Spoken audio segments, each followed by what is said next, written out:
नमस्कार, मेरा नाम है सुमित सिंह मेहता।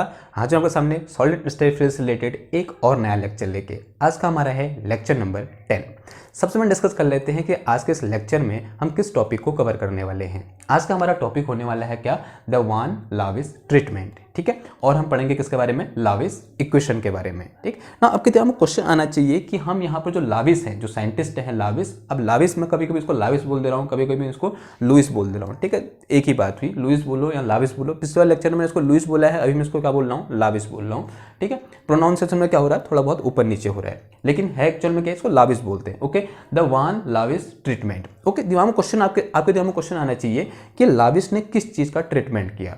जैसे कि हमने पिछले वाले लेक्चर में ब्रेग्स डिफ्रैक्शन या फिर ब्रेग्स लॉ के बारे में डिस्कस किया था। ठीक, और ब्रेग्स लॉ हमें क्या बताता है, वो हमें कंडीशन बताता है कि कब हमें एक्सरे का डिफ्रैक्शन देखने को मिलेगा, या बोल सकते हैं एक्सरे के लिए कब हमें डिफ्रैक्शन देखने को मिलेगा। तो ब्रेग्स ने हमने क्या बोला, ब्रेग्स ने हमें क्या दी, एक इक्वेशन दी, और वो इक्वेशन क्या थी हमारे पास, कुछ ऐसी थी, 2d sine theta is equal to N lambda थी। ठीक है ना, अब आप जानते हो यहाँ पर d क्या है, d is a interplanar spacing. जैसे क्रिस्टल होता है ना, और क्रिस्टल में क्या होते हैं, प्लेन होते हैं, उन प्लेन के बीच की जो क्या है, जो पैरेलल प्लेन होते हैं उनके बीच की जो डिस्टेंस है वो क्या है मेरे पास, ये d है। ये थीटा क्या है, देखो जो ब्रेग्स था उन्होंने क्या अज्यूम किया था कि कोई एक एक्सरे आ रही है और इस प्लेन पर क्या हो रही है, या फिर बोल सकते हैं जो क्रिस्टलोग्राफिक प्लेन है उस पर ऐसे इंसिडेंट हो रही है और यहाँ से ऐसे रिफ्लेक्ट हो जा रही है। तो ये जो थीटा है, ये थीटा क्या है, this is the angle between incident ray and plane. Plane और इंसिडेंट रे के बीच का जो एंगल है वो क्या है, यहाँ पर थीटा है। इसे हमने ग्लांसिंग एंगल भी बोला था।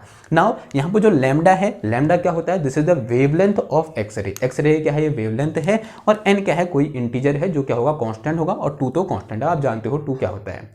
नाउ ब्रेग्स ने ये क्या दिया, लॉ दिया, और उन्होंने बोला कि जो डी, थीटा, एन और लैम्डा कि उन्हीं वैल्यू के लिए डिफ्रैक्शन देखने को मिलेगा जो इस इक्वेशन को क्या करेंगी, सेटिस्फाई करेंगी। तो ब्रेग्स ट्रीटमेंट क्या था, उन्होंने बोला कि डी, थीटा, एन और लैम्डा कि उन्हीं वैल्यू के लिए हमें डिफ्रैक्शन देखने को मिलेगा, किसका, एक्सरे का, जो इस इक्वेशन को क्या करेंगी, फॉलो करेंगी। तो ये तो किसका ट्रीटमेंट था, ब्रेग्स का ट्रीटमेंट था। लेकिन इन्होंने भी, किन्होंने, वान लाविस ने भी इस डिफ्रैक्शन पे एक्सरे डिफ्रैक्शन का क्या किया, ट्रीटमेंट किया, या फिर उन्होंने बताया कि किस तरीके से एक्सरे डिफ्रैक्शन हमें देखने को मिलेगा, या फिर उन्होंने क्या दी, अपनी कंडीशन दी, किसको एक्सप्लेन करने के लिए, एक्सरे डिफ्रैक्शन को एक्सप्लेन करने के लिए। जैसे कि यहां पर ब्रेग्स ने किसका हेल्प लिया था, उन्होंने बोला कि कोई एक रे आई, एक एक्सरे आई और एक क्रिस्टलोग्राफिक प्लेन पर इंसिडेंट हुई और वहां से क्या होगी, रिफ्लेक्ट होगी।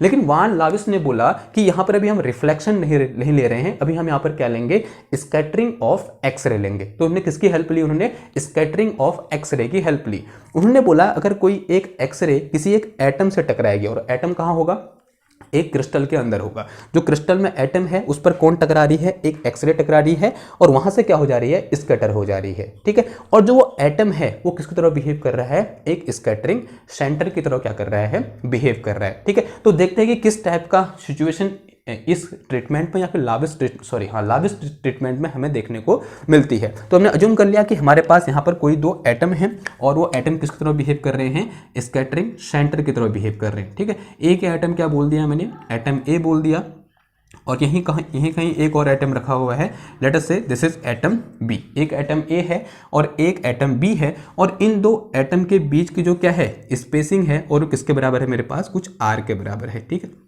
या बोल सकते हैं position of A with respect to V कितनी है हमारे पास, कुछ वेक्टर आर है। वेक्टर आर क्या दिखा रहा है, इन दोनों के बीच की पोजीशन को दिखा रहा है, या बोल सकते हैं इन दोनों के बीच के सेपरेशन को दिखा रहा है। और ये दोनों क्या है, एटम है, और ये कहाँ है, ये एटम किसी एक क्या बोल सकते हैं, क्रिस्टल के अंदर है ना। अब मैं क्या कर रहा हूँ, यहाँ पर कोई एक एक्सरे को इस ए और बी में क्या करा रहा हूँ, इंसिडेंट करा रहा हूँ। मैंने अज्यूम कर लिया कि मेरे पास क्या है, 2 आइडेंटिकल एक्सरे हैं। क्या है मेरे पास, 2 आइडेंटिकल एक्सरे हैं। एक एक्सरे ऐसे आई और इस ए पर क्या हुई, इंसिडेंट हुई। ठीक है, मैंने अज्यूम कर लिया एक एक्सरे यहाँ से आई और इस ए पर क्या हुई, इंसिडेंट हुई। ऐसी एक एक्सरे यहां से आई और किस पर इंसिडेंट हुई, इस पार्टिकल बी पर, या बोल सकते हैं इस एटम बी पर क्या हुई, इंसिडेंट हुई। ठीक है, और अज्यूम कर लिया जिस डायरेक्शन से आ रही हैं तो ये कुछ डायरेक्शन होगी, और अज्यूम कर लिया कि इस डायरेक्शन में जो यूनिट वेक्टर है वो कितना है मेरे पास, एन कैप है। यानी इस डायरेक्शन में जो इंसिडेंट डायरेक्शन में जो यूनिट वेक्टर है वो कितना है मेरे पास, एन कैप है। ये क्या है मेरे पास यहाँ पर, इंसिडेंट एक्सरे। ठीक है, क्या है मेरे पास, इंसिडेंट एक्सरे है। नाउ जैसे ये एक्सरे क्या होंगी, इस स्कैटर से टकराएंगी या फिर इस ए और बी से टकराएंगी यानी एटम से टकराएंगी, यहाँ पर क्या होगा, स्कैटरिंग होगी। मैंने अज्यूम कर लिया आफ्टर स्कैटरिंग ये जो मेरे पास ये वाली रे है वो कहाँ को गई, कुछ इस तरीके से क्या होगी, स्कैटर होगी। ओके, मैंने अज्यूम कर लिया यहाँ से क्या होगी, कुछ इस तरीके से क्या होगी, इसमें स्कैटरिंग हमें देखने को मिला। इससे टकराई और फिर यहाँ से कहाँ को चलेगी, इधर को चलेगी। ठीक है, और मैं अज्यूम कर रहा हूँ कि ये इनिशियल डायरेक्शन से कितने एंगल पर स्कैटर होगी, लेट अस से दिस एंगल इज 2 थीटा। मैंने अज्यूम कर लिया ये एंगल कितना है, यहाँ पर 2 थीटा है। कितना एंगल है ये, 2 थीटा एंगल पर क्या होगी, ये स्कैटर होगी। सिमिलरली ये रे भी इससे टकराएगी और टकराने के बाद क्या हो जाएगी, ये भी स्कैटर हो जाएगी। लेकिन मैंने अज्यूम किया कि ये दोनों रे क्या है, एक दूसरे के पैरेलल हैं। आफ्टर स्कैटरिंग जो रे हैं वो क्या है, एक दूसरे के पैरेलल हैं। तो मुझे कुछ इस टाइप की यहाँ पर कंडीशन देखने को मिलेगी। या फिर आफ्टर स्कैटरिंग यहाँ पे जो बी से जो स्कैटरिंग होगी वो हमें कुछ इस टाइप की हमें देखने को मिलेगी। या फिर ये जो रे है, दीज टू रे आर आफ्टर स्कैटरिंग और दीज टू रे आर बिफोर स्कैटरिंग। और मैं अज्यूम कर रहा हूँ कि स्कैटरिंग के बाद रे जिस डायरेक्शन में गई वो कुछ डायरेक्शन होगी। तो मैंने अज्यूम कर लिया आफ्टर स्कैटरिंग जिस डायरेक्शन में रे गई उस डायरेक्शन में सम यूनिट वेक्टर है, कुछ यूनिट वेक्टर है। लेटेस्ट से यूनिट वेक्टर कितना है मेरे पास, n2 है। ठीक है, तो n2 is unit vector in the direction of scattering या फिर आफ्टर स्कैटरिंग, या बोल सकते हैं n1 is unit vector of incident ray. ये क्या है मेरे पास, स्कैटर रे है। ठीक है, ये क्या है मेरे पास, स्कैटर रे हैं। और जो ए और बी हैं इन्हें हम क्या बोलते हैं, स्कैटरिंग सेंटर बोलते हैं। क्या बोलते हैं, स्कैटरिंग सेंटर। ओके, नाउ अब क्या हुआ, देखो रे आई, स्कैटरिंग सेंटर टकराई, फिर क्या होगी, इससे स्कैटर होगी। सिमिलरली यहाँ से एक रे आई, बी से टकराई और इस तरीके से क्या होगी, स्कैटर होगी। नाउ अब यहाँ पर आप देख सकते हो कि आफ्टर स्कैटरिंग ये क्या है, रे 1 और ये क्या है, रे 2, दोनों के बीच क्या है, कुछ पार्ट डिफरेंस है आपको देखने को मिल रहा है। देखो ये रे ज्यादा पार्ट ट्रेवल कर रही है और ये कम पार्ट ट्रेवल कर रही है आफ्टर स्कैटरिंग, यानी इन दोनों के बीच क्या होगा, कुछ पाथ डिफरेंस होगा। अब वो पाथ डिफरेंस कैसे फाइंड करोगे, बड़ा ही आसान है। एक काम करो, इस बी से इस पर परपेंडिकुलर खींच दो और इस ए से इस पर परपेंडिकुलर खींच दो, आपके पास क्या निकल के आ जाएगा, पाथ डिफरेंस निकल के आ जाएगा। देखो कैसे, क्या कर रहा हूं मैं, बी से इस पर, इस इंसिडेंट लाइन पर क्या खींच देता हूं, एक परपेंडिकुलर खींच देता हूं। लेट अस से दिस पॉइंट इज, यहां पर एक पॉइंट आया और ये पॉइंट क्या हुआ मेरे पास, n हुआ। सिमिलरली इस n से भी मैंने क्या खींच दिया, सॉरी इस a से भी क्या खींच दिया, इस लाइन पर क्या खींच दिया, एक परपेंडिकुलर खींच दिया। लेट अस से दिस पॉइंट, ये जो पॉइंट है ये क्या निकल के आया मेरे पास, यहाँ पर m निकल के आया। तो यहाँ पर क्या है, कुछ पार्ट डिफरेंस है और वो पार्ट डिफरेंस किसके बराबर होगा, PD for path difference, and this part difference is BM minus क्या हो जाएगा, AN हो जाएगा, या फिर BM माइनस NA हो जाएगा। क्या हो जाएगा, देखो this part difference is BM minus NA हो जाएगा। ठीक है, अब मैं अगर BM और AN की वैल्यू निकालूंगा और यहां पुट कर दूंगा तो मेरे पास क्या निकल के आ जाएगा, पार्ट डिफरेंस निकल के आ जाएगा। और पार्ट डिफरेंस निकल गया तो मैं condition of constructive interference find कर सकता हूं ना, तभी मैं क्या निकाल रहा हूं, यहां पर पार्ट डिफरेंस फाइंड कर रहा हूं। ओके, अब देखो यहां से BN कैसे फाइंड करेंगे और AN कैसे फाइंड करेंगे। देखो मैं BN, ये क्या है मेरे पास, BM है, तो इस BM को क्या लिख सकता हूँ मैं, सिंस जो यहाँ पर BM है ये किसके बराबर हो, बता सकते हो आप कोई, this BM is equal to क्या हो जाएगा, देखो ये क्या है, कोई एक वेक्टर R है। अगर मैं यहाँ से ऐसे देख सकता हूँ, देखो मेरे पास दो वेक्टर, ऐसा मैं बोल सकता हूँ कि मेरे पास दो वेक्टर है, एक क्या है BM है और एक क्या है मेरे पास MA है। मैंने दोनों को ऐड किया, मुझे क्या मिला, या R मिला। यानी मैं इस R वेक्टर को इस BM और AM के टर्म में लिख सकता हूं, या बोल सकता हूं इस R का एक कंपोनेंट अलोंग BM होगा और इसका एक कंपोनेंट अलोंग AM होगा, ऐसा ही बोल सकता हूं। देखो फॉर एग्जांपल मैंने अज्यूम कर लिया ये क्या है मेरे पास, x एक्सेस है और इस x एक्सेस का अलोंग यूनिट वेक्टर कितना होता है मेरे पास, n कैप होता है। अगर मेरे पास कोई ये वेक्टर क्या है R है, लेट अस से this R vector is 2i cap plus 3j cap. ठीक है, ये है, ठीक है, ये क्या है, कोई एक मेरे पास वेक्टर है जिसकी वैल्यू कितनी है, 2i cap plus 3j cap है और x एक्सिस के अलोंग जो यूनिट वेक्टर है कितना है मेरे पास, यहाँ पर i कैप है। अगर मैं आपसे कहूँ कि component of r along x axis find करो, क्या फाइंड करो, component of r along x axis find करो, तो आप क्या करोगे, यहाँ से इसमें परपेंडिकुलर ड्रॉ करोगे और ये क्या निकल के आएगा मेरे पास, यहाँ पर component of r along x axis, यानी क्या निकल के आ जाएगा, x निकल के आ जाएगा। आप यहाँ से वैसे भी फाइंड कर सकते हो या फिर कैसे फाइंड कर सकते हो, एक काम करो, इस r का इस i के साथ क्या लिख लो, डॉट प्रोडक्ट निकाल दो, क्या निकाल दो, r डॉट i निकाल दो। ये क्या आ जाएगा, देखो मेरे पास 2i plus 3j dot I निकल के आ जाएगा। देखो आई का आई के साथ अगर कितना आ जाएगा, ये 2 आ जाएगा, जे वाला तो है नहीं, वो 0 हो जाएगा। यानी इस r का अलोंग एक्स एक्सेस जो मेरे पास इसका जो कंपोनेंट है वो कितना है मेरे पास 2 है, यानी सो कंपोनेंट का मैग्नीट्यूड कितना है मेरे पास 2 है। तो मैंने उसके लिए क्या किया, इस डायरेक्शन में यूनिट वेक्टर है उससे इसका क्या निकाल दिया, डॉट प्रोडक्ट निकाल दिया। तो सेम मैं यहाँ पर भी करूंगा। देखो इस डायरेक्शन में यूनिट वेक्टर क्या है मेरे पास n2 है, तो जो bm होगा किसके बराबर होगा मेरे पास यहाँ पर r dot unit vector n2 के बराबर हो जाएगा। सिमिलरली अगर यहाँ से मैं क्या निकालूं, na निकालूं, then this na is equal to क्या हो जाएगा मेरे पास यहाँ पर again r dot unit vector n1 हो जाएगा। ठीक है, इतनी बात क्लियर हुई, बहुत आसान हुआ करना है इसको ना। एक काम करो, यहाँ से bm और na की वैल्यू यहाँ से कहाँ पुट कर दो, इधर पुट कर दो, तो मेरे पास यहाँ पर पार्ट डिफरेंस निकल के आ जाएगा। तो मेरा path difference pd is equal to कितना आ गया, देखो this part difference is equal to, ये आ गया bm की वैल्यू कितनी है मेरे पास यहाँ पर r vector dot n2 cap n minus this r vector dot n1 cap है। तो यहाँ से मेरे पास this part difference P D is equal to, देखो दोनों ओर से r कॉमन है, ये डॉट प्रोडक्ट है तो मैं r कॉमन लिख सकता हूँ। देखो r कॉमन आ गया और r डॉट अंदर कितना आ गया मेरे पास, देखो यहाँ से n2 कैप माइनस कितना आ गया यहाँ पर n1 कैप आ गया। नाउ n2 क्या है, वेक्टर है, और n1 भी क्या है, वेक्टर है। दोनों को माइनस किया तो मेरे पास क्या आएगा, एक नया वेक्टर आएगा। एंड लेट अस से जो मेरे पास नया वेक्टर निकल के आया वो क्या है मेरे पास यहाँ पर कैपिटल N है। ठीक है, जो ये नया वेक्टर निकल के आया ये चीज़ क्या है मेरे पास यहाँ पर कैपिटल N है। और इस कैपिटल N वेक्टर को मैं बोलता हूँ क्या, स्कैटरिंग, या बोल सकता हूँ इसको मैं क्या, स्कैटरिंग नॉर्मल बोलता हूँ। क्या बोलता हूँ कैपिटल N को मैं स्कैटरिंग नॉर्मल बोलता हूँ। मैं नहीं बोलता हूँ, किताब वाला बोलता है, या फिर किसने बोला था, लाविस ने बोला था कि जो n है यहाँ पर, जो यहाँ पर n वेक्टर आ रखा है जिसकी वैल्यू कितनी है n2 माइनस n1 है, ये क्या होता है एक्चुअल में, इसे हम क्या बोलते हैं, स्कैटरिंग नॉर्मल बोलते हैं। तो जो यहाँ पर क्या है मेरे पास, this n vector is equal to क्या है मेरे पास n2 कैप माइनस कितना है n1 कैप है, and this is known as scattering normal. इसे हम क्या बोलते हैं, स्कैटरिंग नॉर्मल बोलते हैं। ठीक है, ये चीज़ क्या होता है हमारे पास, स्कैटरिंग नॉर्मल होता है ना। अब ये अगर हमने स्कैटरिंग नॉर्मल तो बोल दिया ना, हमारा काम क्या होगा, इसको डिफाइन करना। ठीक है, क्योंकि हम ऐसे ही नाम से तो काम चला नहीं सकते। अब क्या करना है, हमको स्कैटरिंग नॉर्मल को डिफाइन करना है।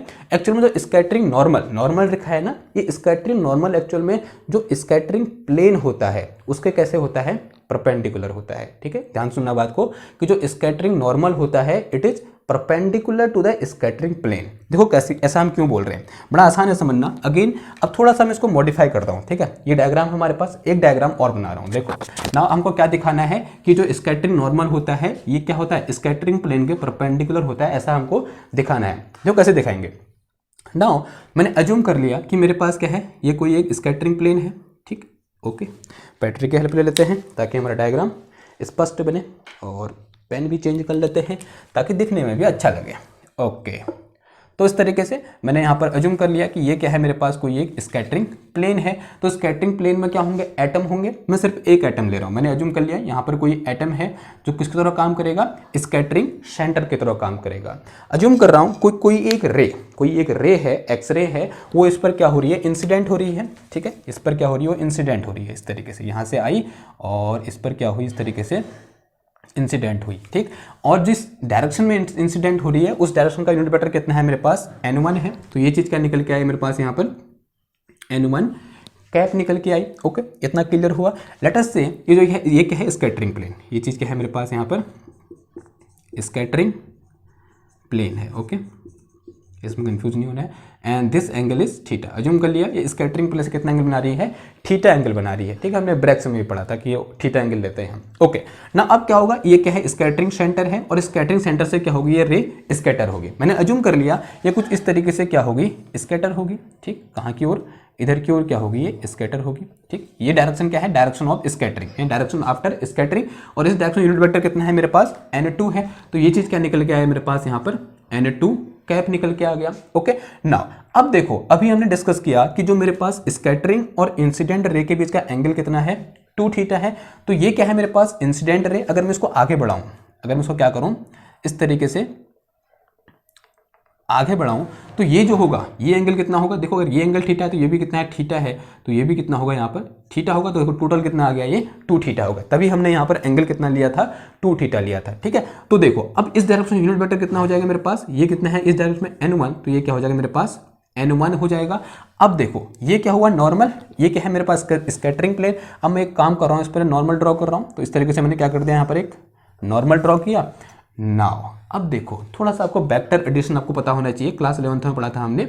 ओके ना, अगर मैं इस पॉइंट को क्या बोलूँ, ओ बोलूँ, ओके ये वेक्टर क्या है n2 है, ये वेक्टर क्या है n है, और ये वेक्टर क्या है मेरे पास यहाँ पर n1 है। अगर मैं आपसे ध्यान से देखूँ इस वेक्टर में तो देखो n2 plus n is equal to n1 आ गया। ध्यान से देखना क्या है, इधर से देखो ये आया मेरे पास क्या n2 ऐसे, हाँ n2 वेक्टर, फिर क्या यहाँ बोल सकता हूँ कुछ ऐसे ले लो। ओके हमको परपेंडिकुलर लेना है तो इसको ऐसे ले लो। ठीक, तो क्या हो जाएगा देखो यहाँ से मेरे पास this one n1 vector plus this n vector is equal to क्या आ गया मेरे पास n2 कैप आ गया। ओके अगर यहाँ से क्या निकालूँ मैं, दिस n वेक्टर निकालूँ तो क्या आ जाएगा मेरे पास ये n2 माइनस n1 आ जाएगा। ठीक, तो ये n किसके बराबर है मेरे पास, दिस स्कैटरिंग नॉर्मल के बराबर है, जिसकी वैल्यू कितनी है n2 माइनस n1 है, और यहाँ से आप देख रहे हो ये स्कैटरिंग प्लेन में कैसे है, नॉर्मल है। ठीक है, इसलिए हम इसको क्या बोलते हैं, स्कैटरिंग नॉर्मल बोलते हैं, और इस तरीके से हमने क्या कर दिया, इसको प्रूफ कर दिया। ना यहाँ से हमने प्रूफ तो कर दिया कि इसकी ये क्या होगा, स्कैटरिंग प्लेन के नॉर्मल होगा, लेकिन अगेन आपके ध्यान क्वेश्चन आना चाहिए इसकी वैल्यू क्या होगी। आपने डिफाइन तो कर दिया, आपने यहाँ पर n लिख दिया, लेकिन ये n होगा किसके बराबर। ओके अब निकालते हैं क्या, वैल्यू ऑफ n निकालते हैं। देखो वैल्यू ऑफ n कैसे निकालेंगे, बड़ा ही सिंपल है। अगेन हम किसका यूज करेंगे, क्लास 11th हमने ज्योमेट्री पढ़ी है, या बोल सकते हैं क्लास 11th में हमने वेक्टर एडिशन और वेक्टर सब्ट्रैक्शन पढ़ा है, उसी की हेल्प लेंगे और किसकी वैल्यू निकालेंगे यहाँ से n या फिर n2 माइनस n की वैल्यू निकालेंगे। हमें क्या निकालना है, मैग्नीट्यूड ऑफ n निकालना है। क्या निकालना है, मैग्नीट्यूड ऑफ n निकालना है, या बोल सकता हूँ this magnitude of n is equal to किसके बराबर होगा, n2 माइनस n1 के बराबर होगा ना। कैसे निकालेंगे n2 माइनस n1, अब देखो n2 प्लस n1 करना आप जानते हो। जैसे ये क्या है मेरे पास, कोई एक यूनिट वेक्टर कितना है n1 है, और ये क्या है मेरे पास यूनिट वेक्टर n2 है, दोनों के बीच का एंगल कितना है 2 थीटा है। दोनों को ऐसे ऐड कर सकते हो आप, किससे, पैरेललोग्राम लॉ से। मुझे निकालना क्या है एक्चुअल में, ऐसे करोगे तो क्या निकलेगा, n2 प्लस n1 निकलेगा। मुझे निकालना क्या है, n2 माइनस n1, तो ये क्या है, इधर को क्या है n1 प्लस है, तो इसको कैसे उल्टा कर दूंगा तो क्या हो जाएगा, माइनस n1 हो जाएगा। तो ये क्या निकल के आएगा मेरे पास, इधर को ये क्या हो जाएगा मेरे पास, ये माइनस n1 हो जाएगा ना। अगर आप इन दो वेक्टर को ऐड कर दो आपको क्या निकल के आएगा, n2 माइनस n1 निकल के आएगा। ठीक है, इतना क्लियर हुआ। तो देखो तो क्या करेंगे, यहाँ से सिंपल हम एक पैरेललोग्राम बना दो, और ये क्या निकल के आ गया मेरे पास, this is n2 minus n1, या फिर बोल सकते हैं n।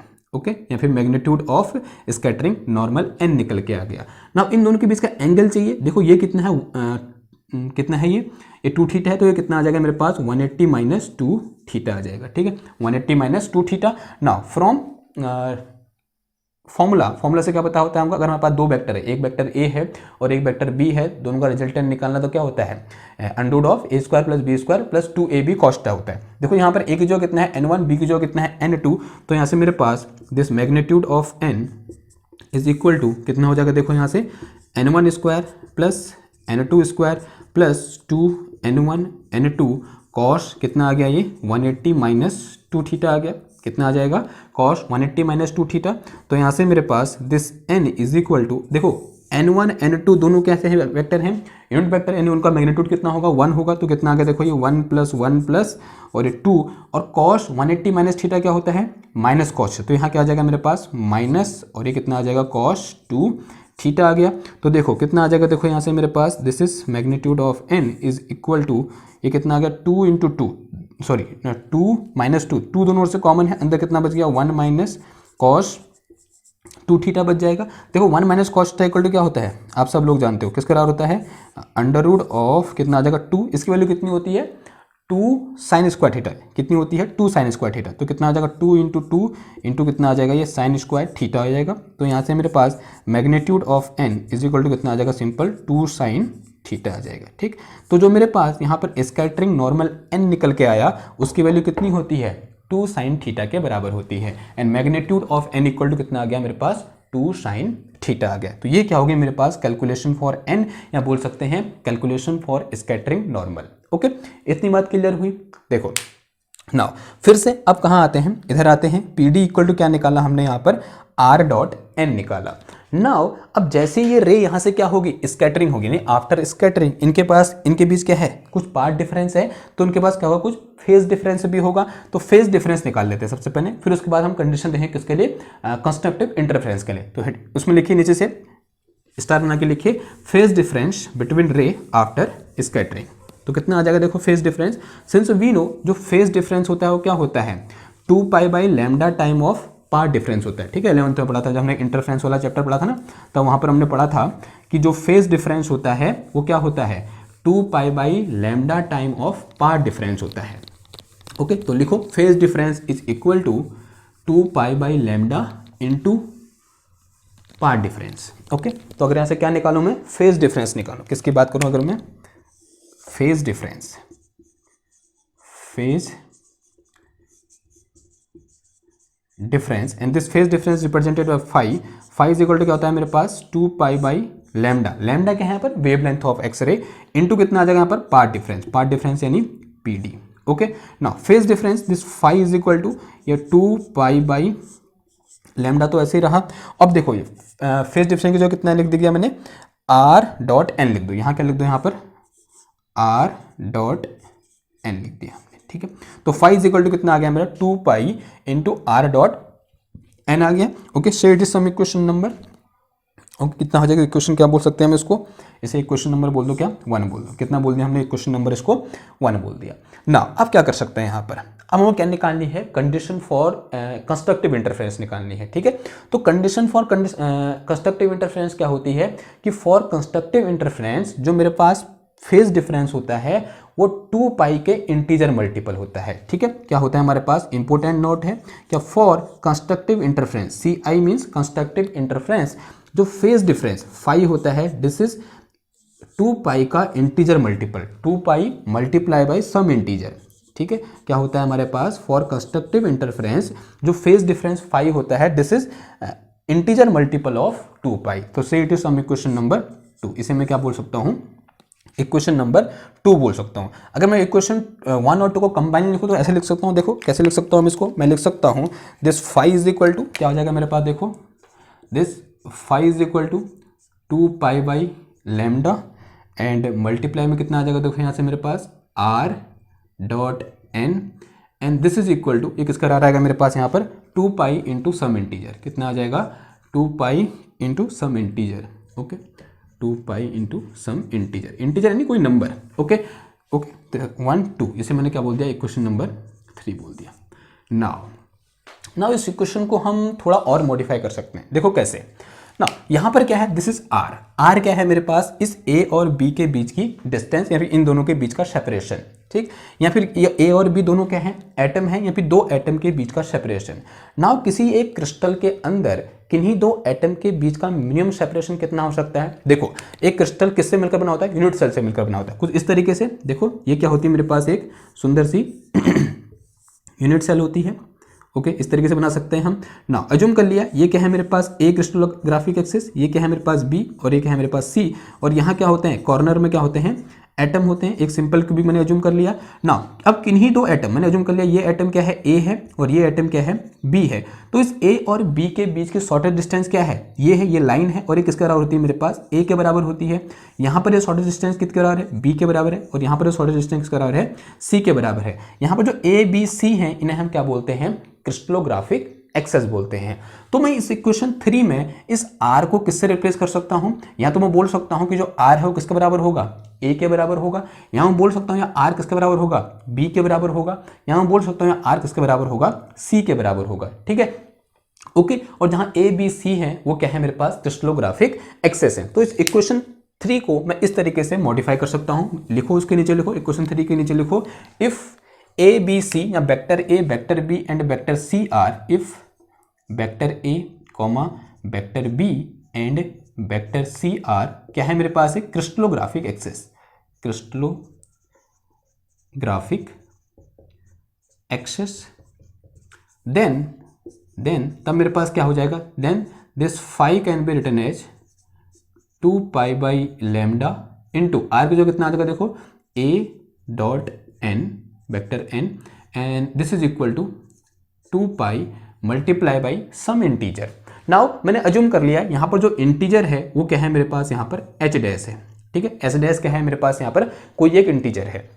नाउ अगेन मैं अज्यूम करूं कि यहाँ पर जो बी जो आर है उसकी वैल्यू ए के बराबर नहीं, किसके बराबर है, बी के बराबर है। तो सर बी भी क्या है, क्रिस्टलोग्राफिक एक्सिस है, तो यहाँ से फाई इज इक्वल टू क्या लिख सकता हूँ मैं, 2 पाई बाई लैम्डा इंटू कितना आ गया B dot N and this is equal to 2 pi by. ना यहाँ पर क्या था, एस था, तो यहाँ पर क्या लिख दिया मैंने, के डैश लिख दिया एंड के डैश भी क्या है कोई एक इंटीजर है, क्योंकि यहाँ पर क्या लिखना है हमको, इंटीजर लिखना है, और यहाँ पर क्या लिख दिया मैंने, वो इंटीजर लिख दिया और वो इंटीजर क्या है मेरे पास के डैश है। Again this phi can be written as C के टर्म में लिख सकते हैं हम इसको 2 पाई बाई लैम्डा इंटू कितना आ गया, देखो यहाँ से मेरे पास C dot N and this is equal to कितना आ गया मेरे पास 2 पाई इंटू कितना आ गया एल डैश, ठीक है। अगेन जो एल डैश है ये क्या है मेरे पास इंटीजर है, और इस तीनों को कंबाइनली मैंने क्या बोल दिया, इक्वेशन नंबर 4 बोल दिया। इन्हें मैं क्या बोल दिया, इन तीनों को कंबाइनली मैंने इक्वेशन नंबर 4 बोल दिया, ठीक है। इतनी बात क्लियर हुई। नाउ अब यहाँ पर ये तीन क्या है, यहाँ पर लिख दो नीचे, H dash K dash L dash R integer, H dash comma K dash and L dash R integer. ये चीज क्या है मेरे पास यहाँ पर इंटीजर नंबर है। ओके नाउ अब देखो, अब अभी हमने डिस्कस किया था, हमने यहाँ पर एक क्रिस्टलोग्राफिक प्लेन के बारे में डिस्कस किया था, और हम जानते हैं किसी भी क्रिस्टलोग्राफिक प्लेन को हम किसकी हेल्प से एक्सप्लेन करते हैं, यहाँ पे किसकी हेल्प से डिस्क्राइब करते हैं, उस प्लेन के मिलर इंडिसेस की हेल्प से डिस्क्राइब करते हैं। अब मैं अगर अज्यूम करूँ, मैं लेट करूँ, यहाँ पर बोलूँ if H K L R, लिखो उसके नीचे लिखो, इसके बाद लिखो नीचे को, if H K L R Miller indices of reflecting plane, ठीक है। एच के एल आर क्या है मेरे पास, H K and L R Miller indices of reflecting plane. If H comma K comma L R Miller indices M I of reflecting plane, क्या है ये, reflecting plane, reflecting plane के क्या है ये मिलर इंडिसेस है। देन जो मेरे पास यहाँ ये जो इंटीजर है, जो ये एच डैश होता है, ये किसके बराबर निकल के आता है, some integer multiple of H निकल के आता है। सिमिलरली जो यहाँ पर मेरे पास के डैश निकल के आता है, ये सम इंटीजर मल्टीपल के ऑफ के निकल के आता है, और जो यहाँ पर एल डैश निकल के आता है, ये निकल के आता है क्या, some integer multiple of Miller indices L. Okay जहाँ ये एन क्या है, ये कोई कॉमन फैक्टर है, जो एन क्या है इसे हम क्या बोलते हैं, कॉमन फैक्टर बोलते हैं, ठीक है। नाउ इन तीनों की हेल्प से मैं इस इक्वेशन 4 को क्या कर सकता हूँ, मॉडिफाई कर सकता हूँ। आप इसके नीचे लिखना, मैं इसी के सामने लिख देता हूँ। इसको मैं क्या लिख सकता हूँ, देखो इसके आगे जहाँ एल डैश लिखा है, इसको मैं क्या लिख सकता हूँ, देखो इसे मैं लिख सकता हूँ क्या, 2 पाई एन एच लिख सकता हूँ, ठीक है। और जो ये मेरे पास के डैश लिखा है, इसे मैं क्या लिख सकता हूँ, 2 पाई एन के लिख सकता हूँ, और यहाँ पर जो एल डैश लिखा है इसे क्या लिख सकता हूँ, 2 पाई एन एल लिख सकता हूं, जहां एच के एल क्या है, Miller indices of reflecting plane है, ठीक है। और ये एन क्या है, कॉमन फैक्टर है, जिसको हम इस तरीके से क्या कर सकते हैं, एक्सप्लेन कर सकते हैं, ठीक है। Now say it is some equation number 4 हो गया था ना, इसे क्या बोल दो, 4a बोल दो, इसे क्या बोल दिया हमने, इक्वेशन नंबर 4a बोल दिया, ठीक। इतना क्लियर हुआ। नाउ इस इक्वेशन 4 को और मॉडिफाई कर सकते हैं हम, देखो कैसे, इस 2 पाई से ये सब 2 पाई कैंसिल हो जाएंगे, ठीक है, 2 पाई तो बचेगा नहीं, तो ये 2 पाई उड़ा दो, इधर से 2 पाई ये उड़ा दो ना।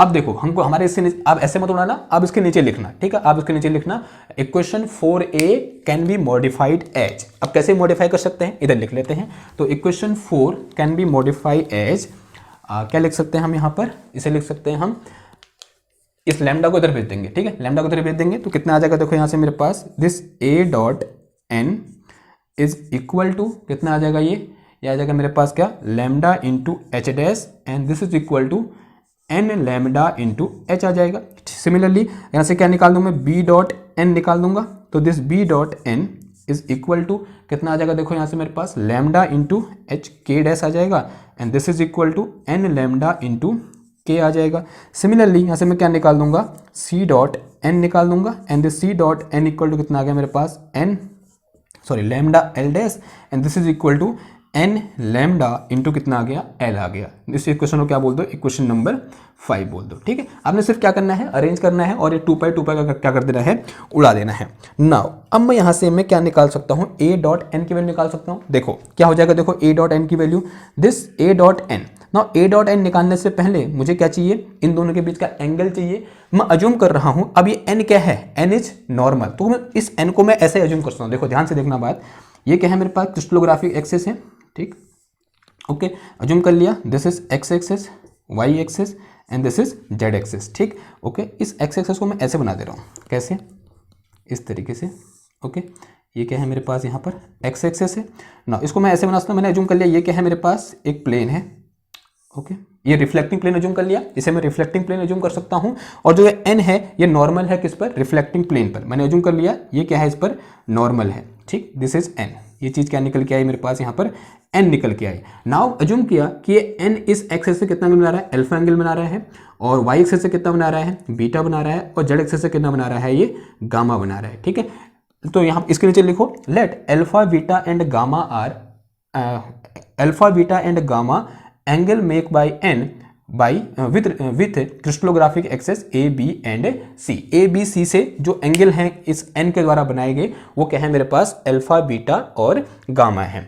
अगर यहाँ पर ए और एन के बीच का एंगल कितना है, अल्फा है, बी और एन के बीच का एंगल कितना है, बीटा है, और सी और एन के बीच का एंगल कितना है, गामा है, तो यहाँ पर देखो मैं ए डॉट एन को क्या लिख सकता हूँ, बड़ा आसान है आप लिखना।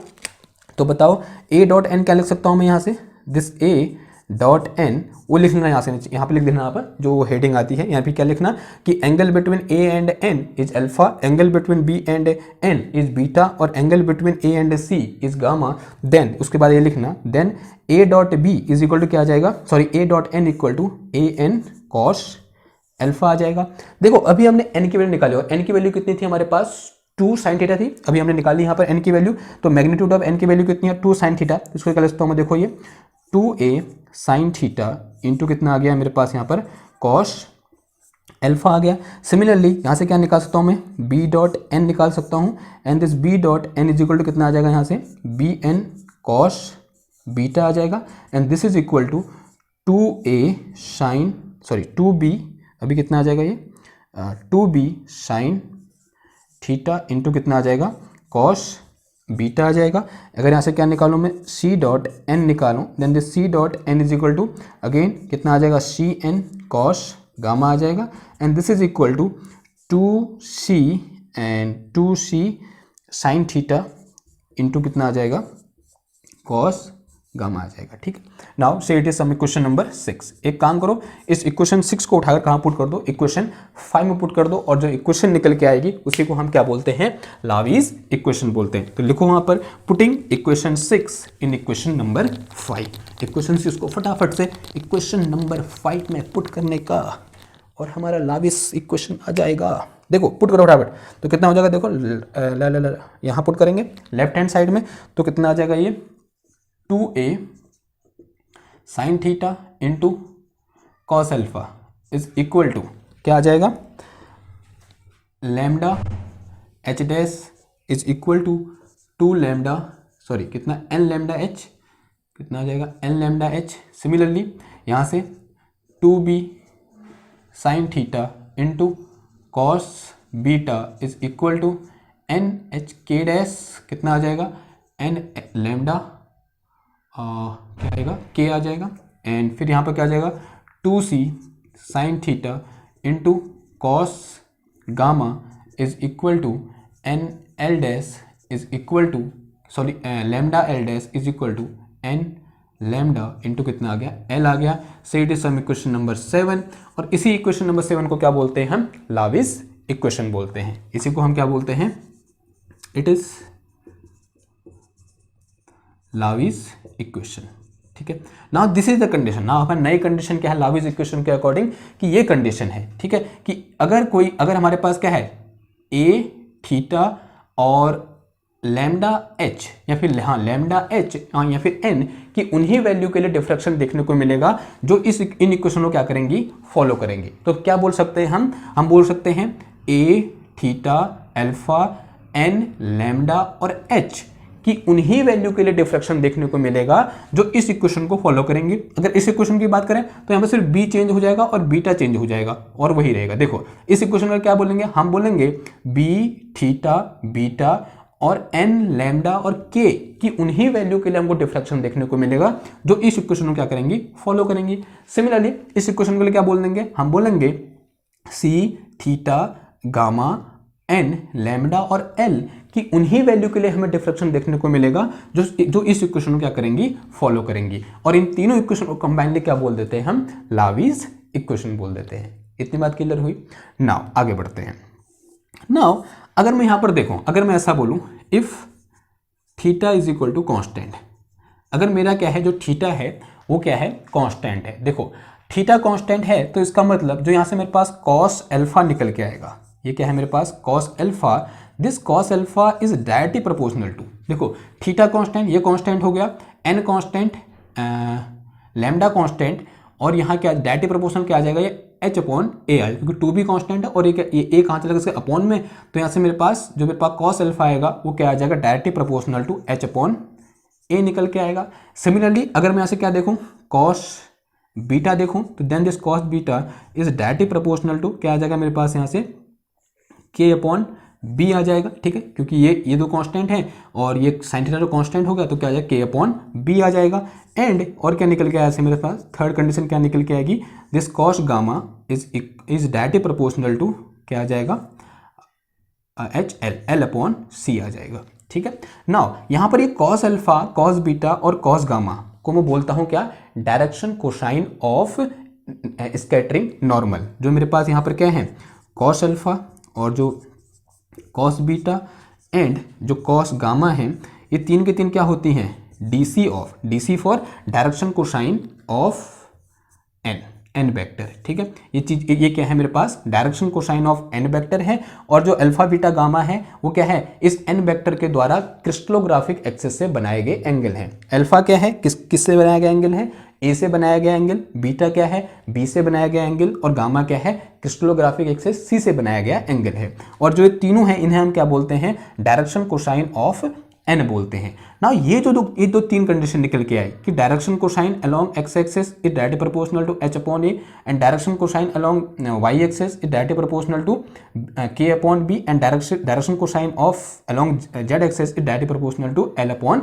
सी निकल के आया, ठीक है ना। यही कंडीशन, ऐसी सिमिलर कंडीशन हमें कब देखने को मिली थी, जब हमने इंटरप्लेनर स्पेसिंग के बारे में डिस्कस किया था।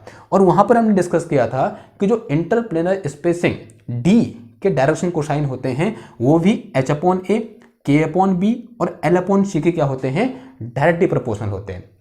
ध्यान सुनना, देखो जिस तरीके से यहां पर इस नॉर्मल के डायरेक्शन कोसाइन एच अपॉन ए, के अपॉन बी और एल अपॉन सी के डायरेक्टली प्रोपोर्शनल है, उसी तरीके से जब हमने इंटरप्लेनर स्पेसिंग वाला चैप्टर पढ़ा था या फिर वाला लेक्चर पढ़ा था, तब वहां पर हमने देखा था कि जो इंटरप्लेनर स्पेसिंग डी के डायरेक्शन कोसाइन होते हैं वो भी एच अपॉन ए, के अपॉन बी और एल अपॉन सी के क्या होते हैं, डायरेक्टली प्रोपोर्शनल होते हैं।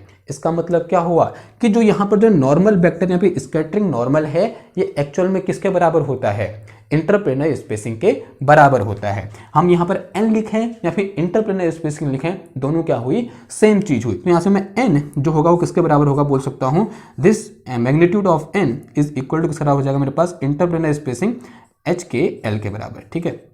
किसके बराबर हो जाएगा, interplanar spacing H K L के बराबर होगा, ठीक। ऐसा हमको यहाँ से पता चल रहा है।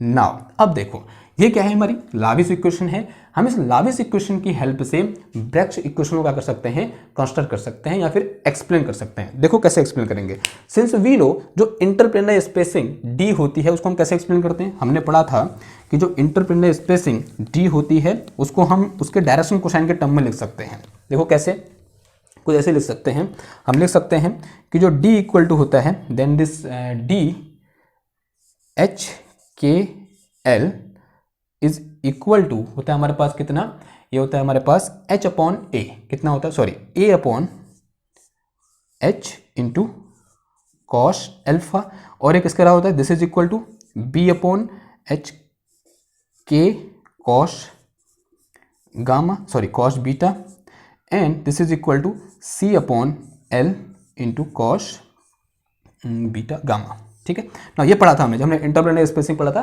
तब ये वाला रिलेशन में डिस्कस किया था। जो हमारे पास इंटरप्लेनर स्पेसिंग डी होती है वो a/h कॉस अल्फा के बराबर होती है, या फिर b/k कॉस बीटा के बराबर होती है, या फिर c/l कॉस गामा के बराबर होती है। अगेन यहाँ पर कॉस अल्फा, कॉस बीटा और कॉस गामा क्या है मेरे पास, इस डी के क्या है डायरेक्शन कोसाइन है, और ए बी सी क्या है इंटरप्लेनर ए बी सी क्या है क्रिस्टलोग्राफिक एक्सिस है, और यहाँ पर h k l क्या है, ये क्या है मेरे पास यहाँ पर मिरर इंडिसेस ऑफ प्लेन है। ओके ना, अब देखो अगर मैं सिर्फ इतने को लूँ तो यहाँ से मेरे पास कॉस अल्फा क्या निकल के आ जाएगा, this cos alpha is equal to क्या निकल के आ जाएगा मेरे पास, डी अपॉन ए तो नीचे आया, ए अपॉन एच निकल के आ जाएगा, और ये एच ऊपर आ जाएगा, तो कितना आ जाएगा ये डी एच अपॉन ए निकल के आ जाएगा। तो यहाँ से मेरे पास cos alpha is equal to D H upon A निकल के आ गया ना। इसको उठाओ और इसमें पुट कर दो, ये पहला वाला जो पार्ट है उसमें पुट कर दो, देखो क्या निकल के आएगा, पुटिंग इन इक्वेशन नंबर 7। तो 7 से मुझे क्या निकल क्या देखने को मिला, देखो 2a साइन थीटा तो ऐसे रहा, देखो क्या हो जाएगा 2a साइन थीटा तो ऐसे ही रहा, और मल्टीप्लाई में कॉस अल्फा की जो कितना रख दिया डी एच अपॉन ए रख दिया, कितना रख दिया यहाँ से मेरे पास डी एच अपॉन ए रख दिया, and this is equal to क्या आ जाएगा एन लैम्डा एच के बराबर है। देखो इस एच से ये एच कैंसिल हो जाएगा ना, इस ए से ये ए कैंसिल हो जाएगा, ये डी को तो लिख दो, क्या लिख दो यहाँ से 2d into sine theta, and this is equal to कितना आ गया ये एन लैम्डा आ गया, और यही क्या है ब्रैग्स इक्वेशन है, ठीक है। यानी जो लाविश ने कहा वही ब्रैग्स ने कहा, लेकिन थोड़ा सा क्या किया मॉडिफाई किया, और मॉडिफिकेशन का था उन्होंने क्या किसको अज्यूम किया, स्कैटरिंग को अज्यूम किया। तो ये क्या हुआ हमारा लाविश ट्रीटमेंट हुआ, और लाविश ट्रीटमेंट की हेल्प से भी हम ब्रैग्स इक्वेशन क्या कर सकते हैं फाइंड कर सकते हैं। तो ये चीज़ क्या है मेरे पास यहाँ पर ब्रैग्स इक्वेशन है, या बोल सकते हैं ब्रैग्स लॉ है। तो ब्रैग्स ने ये लॉ दिया और लाविश ने ये बोला, ठीक है। तो ये क्या हो गया हमारे पास Laue's treatment for X-ray diffraction, और ये क्या है जो हमने पिछला लेक्चर में पढ़ा था Bragg's treatment for X-ray diffraction. Okay, now next वाले लेक्चर में कुछ और टॉपिक के बारे में डिस्कस करेंगे। आई होप आज का लेक्चर आपको समझ में आया होगा। मिलते हैं आपसे नेक्स्ट क्लास में, तब तक थैंक यू, धन्यवाद।